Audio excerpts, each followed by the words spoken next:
largest abortion provider in the United States, receives millions of dollars in government aid, yet they are still classified as a nonprofit organization. Simple fact, funding Planned Parenthood and its affiliates does not decrease abortion, it increases it. I stand here this action to show my support for this amendment and for all of the continuing efforts to defund Planned Parenthood. And as long as we've got to fight to protect a woman's right to make her own choices about her own health, I want you to know that you've also got a president who's going to be right there with you, fighting every step of the way. Thank you, Planned Parenthood. God bless you. Yeah, he's right there with them saying, God bless you, Planned Parenthood. And here, Planned Parenthood, they receive over $528 million of our tax dollars. Some reports are breaking this down, saying it's about $1.5 million every day, your dollars going to Planned Parenthood. Well, I'm really proud that two mama grizzlies that Sarah Pack supported early in their first campaigns, they're the ones leading the fight to defund this horror. Congresswoman Diane Black and Joni Ernst. And joining me now, one of those bold women, Tennessee Congresswoman Diane Black, and I thank her so much for leading this fight. I will ask you, Ms. Black, to talk about legislation that you've introduced and any other efforts in Congress to defund Planned Parenthood. Oh, Sarah, thank you so much for having me today, and thank you for bringing this topic to the American people. We have to just keep having the American people understand what truly is happening. They've been sold a bill of goods, a bunch of lies by the Planned Parenthood Association, and we have just got to make sure people are seeing the heart and the soul of what's behind that curtain. So this is great that you're continuing to talk about this. I can't thank the Center for Medical Progress enough for breaking that veil so people can really see what they're about. I have a bill that would simply say for 1 year we are going to place a moratorium on the money that Planned Parenthood gets. You've already talked about the over $500 million that they get, $500 million.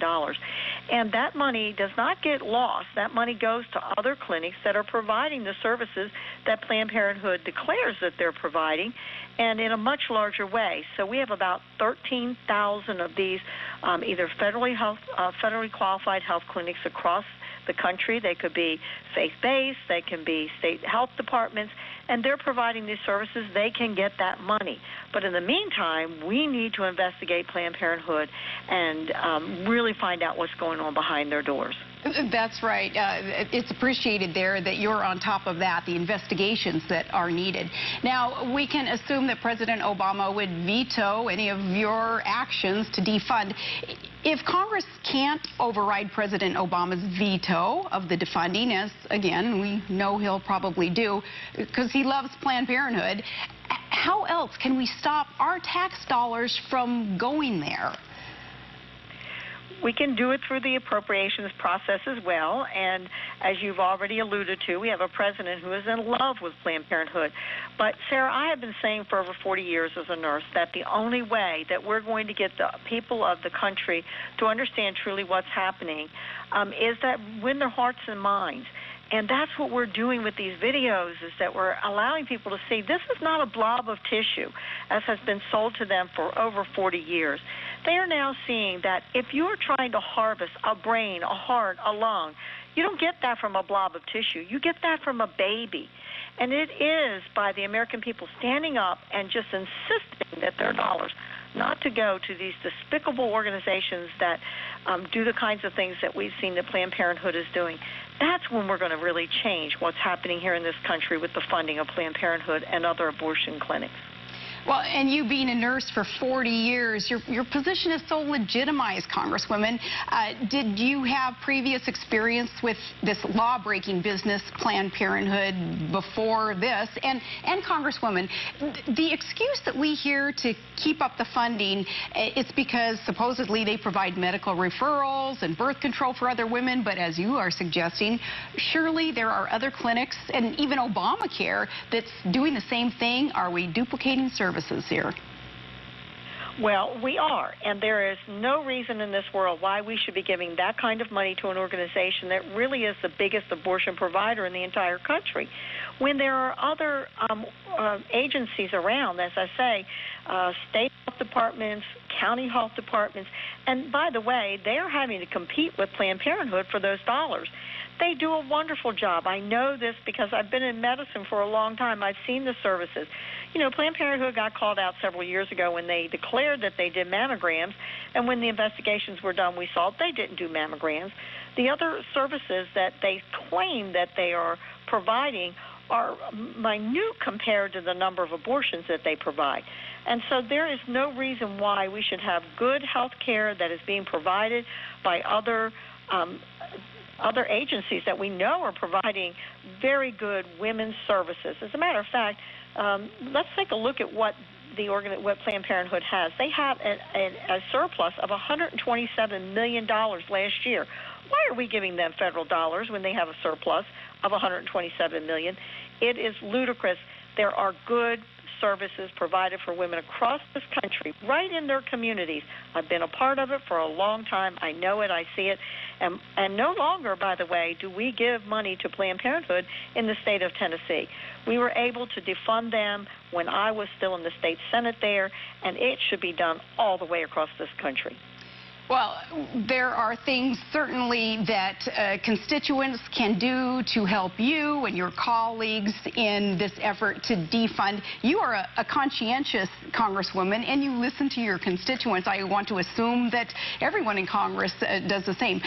Does it help for people to call in and light up the switchboard and give you our take on the issue? Or how is it that more Americans can get involved and help you and help the rest of Congress understand that we don't want our tax dollars going towards this atrocity? Sarah, you are so right. And legislators do listen when they get calls. They listen when they get faxes. They listen when it's put on the Facebook. And first of all, I want to say, people, thank your congressmen if they're already on board. We have more than 160 co-sponsors on my bill. Just write them a little note, call their office, thank them, because they also need to be supported, and let them know that they're doing a good job. But for those that have congressmen that are not listening or haven't committed, call their offices. As many of you as can call, believe me, when they get more than 4 or 5 calls in their office, they start to listen to what's being said, and they know that the American people are paying attention. So call their offices, let them know how you feel. Ask your friends in the community, if you play baseball or you go to church with them, to do the same thing. And let's make sure we get as many co-sponsors on this as we can. I've not been shy about asking our leadership, when are you going to bring this up? I wanted to do it before we left for the August break, but we need to put pressure on our leadership as well. Kevin McCarthy has told me that, yes, he will bring up the legislation, but the sooner the better. Okay, good. And there again, here's a proposed solution. It's not just griping about the problem, but the Congresswoman, she proposes a solution, and part of that is thanking those who are already on board and certainly encouraging the other lawmakers, our leaders, to get on board with her efforts, Joni Ernst's efforts. I thank these women for leading the charge. So I thank you, Congresswoman Black, and still ahead, an investigative journalist is uncovering the truth on Hillary Clinton's email scandal. We've got more on the latest there.